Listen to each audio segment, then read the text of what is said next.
लेकिन क्यों भारत ओआईसी का सदस्य नहीं है? क्या भारत इस संगठन का मेंबर बनने वाला था, लेकिन किसी देश की वजह से ऐसा नहीं हो पाया था? कि पाकिस्तान के राष्ट्रपति याया खान ने ये घोषणा कर दी थी कि अगर भारतीय प्रतिनिधिमंडल को बैठक में शामिल होने दिया जाता है तो वो खुद इस बैठक में शामिल नहीं होंगे।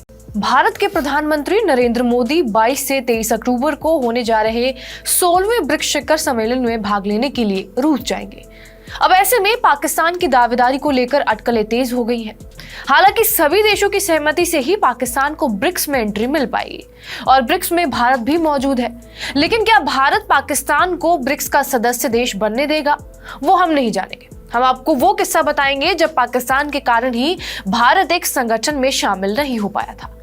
देखा जाए तो भारत मुस्लिम आबादी के लिहाज से टॉप 3 देशों में आता है, लेकिन फिर भी भारत ओआईसी का मेंबर नहीं है। ओआईसी यानी कि ऑर्गेनाइजेशन ऑफ इस्लामिक कॉरपोरेशन, ये इस्लामिक या फिर मुस्लिम बहुल देशों का संगठन है। इसके कुल 57 देश सदस्य हैं। ओआईसी में सऊदी अरब का दबदबा है, लेकिन सऊदी अरब दुनिया के उन टॉप 10 देशों में शामिल भी नहीं है जहां मुस्लिम आबादी सबसे ज्यादा है। हालांकि इस्लाम के लिहाज से मक्का और मदीना के कारण सऊदी अरब काफी अहम माना जाता है। मानी जाती है साल 1969 में जब इस संगठन की स्थापना की गई थी। लेकिन इस संगठन को बनाने की जरूरत क्यों पड़ी? दरअसल 21 अगस्त 1959 को यरूशलेम के अल-अक्सा मस्जिद पर एक ऑस्ट्रेलियाई शख्स ने हमला किया था, जिसके बाद अरब देशों के विदेश मंत्रियों की एक बैठक बुलाई गई। 3 दिनों के अंदर यानी कि 24 अगस्त को यह बैठक मिस्र की राजधानी काहिरा में हुई। इसी बैठक में सभी इस्लामिक देशों की एक बैठक का विचार पेश किया गया और इसी के चलते रबात में 8 से 9 सितंबर 1969 को एक बैठक हुई, जिसमें यह फैसला लिया गया कि 2 शर्तों को पूरा करने वाले देश को इस बैठक में शामिल होने का न्योता दिया जाएगा। पहली शर्त तो ये थी कि देश मुस्लिम बहुल्य आबादी का होना था और दूसरी शर्त ये थी कि उसका मुस्लिम शासन अध्यक्ष का होना चाहिए। भारत की पहचान धर्मनिरपेक्ष देश की तो थी ही। हालांकि पाकिस्तान ने अंतर्राष्ट्रीय स्तर पर भारत को हिंदुओं का देश साबित करने की कोशिश की थी, लेकिन उसे कोई कामयाबी नहीं मिली, क्योंकि विभाजन के बाद भी भारत में मुस्लिमों की बड़ी आबादी थी। 1969 में मुस्लिम आबादी के नजरिए से भारत दुनिया का दूसरा सबसे बड़ा देश था।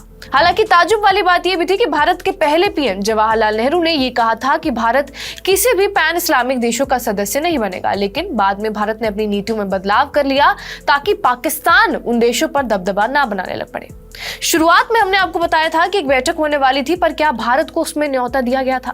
इसके पीछे की कहानी भी सुन लीजिए। इस बैठक में तमाम मुस्लिम देश आने वाले थे। रिपोर्ट्स के मुताबिक भारत के राजदूत रहे गुरबचन सिंह ने बताया था कि सोमवार 22 सितंबर 1969 को शाम 5:30 बजे रबात के हिल्टन होटल में इस बैठक का उद्घाटन समारोह था। पाकिस्तान लाइव के मुअज़्ज़िज़ नाज़रीन, अस्सलामु अलैकुम। पाकिस्तान की वजह से भारत ओआईसी का मेंबर नहीं बन सका, इसलिए ब्रिक्स में भी भारत को पाकिस्तान को शामिल नहीं करना चाहिए। नाजरीन, ये कहना है भारतीय मीडिया का, जो कि ब्रिक्स की 16वीं कॉन्फ्रेंस के मौके पर इस परेशानी में मुब्तला है कि कहीं अगली बार पाकिस्तान भी इसमें शामिल ना हो जाए, क्योंकि रूस, चाइना समेत बाकी ममालिक ने ये इंदिया दिया है कि पाकिस्तान भी ब्रिक्स का मेंबर जल्द बन जाएगा। भारतीय मीडिया की कोशिश है कि भारत पाकिस्तान को भी ब्रिक्स में शामिल न होने दे, जिस तरह पाकिस्तान ने भारत को आज तक ओआईसी में शामिल नहीं होने दिया। नाजरीन, भारतीय मीडिया की ये फिक्र नई नहीं है। दरअसल भारत और पाकिस्तान के दरमियान हमेशा से सिफारती और सियासी तनाज़े जारी रहे हैं और बैनुल-अक़वामी सतह पर एक दूसरे को रोकने की कोशिशें दोनों ममालिक की पॉलिसी का हिस्सा रही हैं।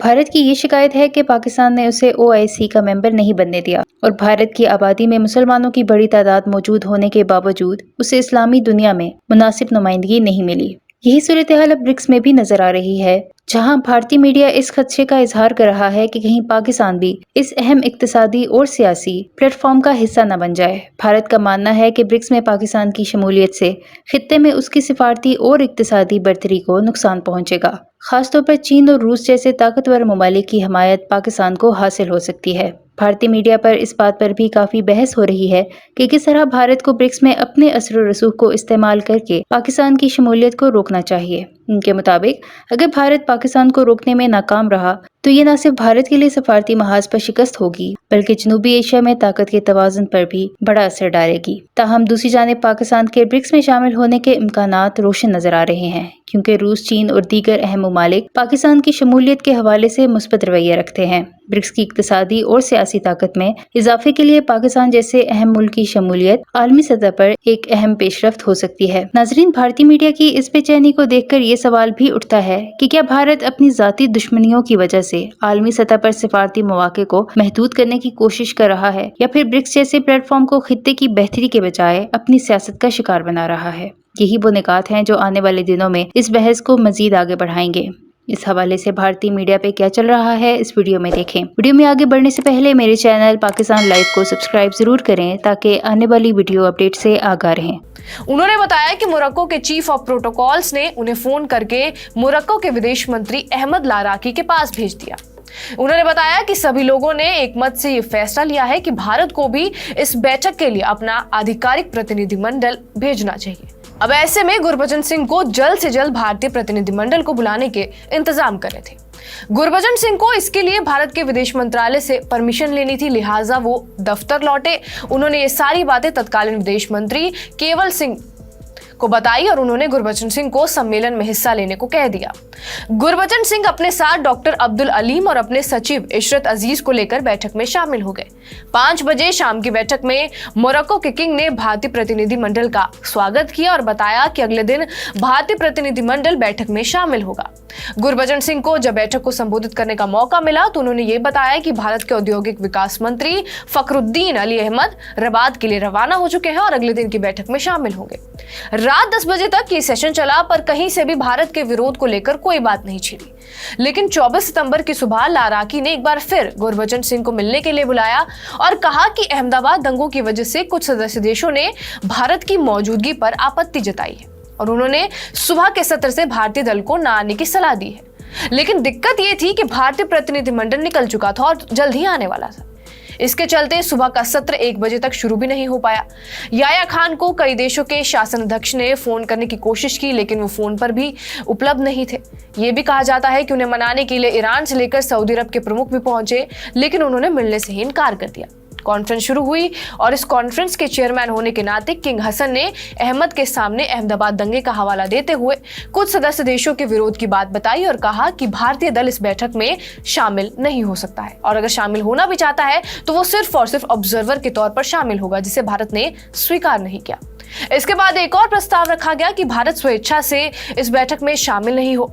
फखरुद्दीन अली अहमद ने तब ये कहा कि क्योंकि वो बेहद शॉर्ट नोटिस पर आए हैं इसलिए वो इस प्रस्ताव को भी स्वीकार नहीं करेंगे। पाकिस्तान के भारतीय विरोध की कई वजहों का जिक्र होने लगा जिसमें अहमदाबाद में भड़के दंगे अहम बताए जाते थे। लेकिन यह माना जाता है कि जब भारत को आधिकारिक निमंत्रण की बात पाकिस्तान तक पहुंची तो याया खान के विरोधी नेताओं असगर खान, जुल्फिकार अली भुट्टो और मुमताज दौलताना जैसे नेताओं ने विरोध जाहिर कर दिया और इसके बाद अगली मीटिंग में भारत की अनुपस्थिति में ही ऑर्गेनाइजेशन ऑफ इस्लामिक कॉरपोरेशन के गठन का प्रस्ताव भी पास कर दिया गया। ये भारतीय दल के लिए काफी शर्मसार करने वाली स्थिति थी क्योंकि इंटरनेशनल लेवल पर किसी भी बैठक में किसी देश को आमंत्रित करके उसमें हिस्सा नहीं लेने देने का पहला मौका भारत के लिए मिला था। लेकिन अब इसके बाद ब्रिक्स सम्मेलन होने जा रहा है। अब ये देखना होगा कि क्या पाकिस्तान को ब्रिक्स की दावेदारी मिल पाती है या फिर नहीं।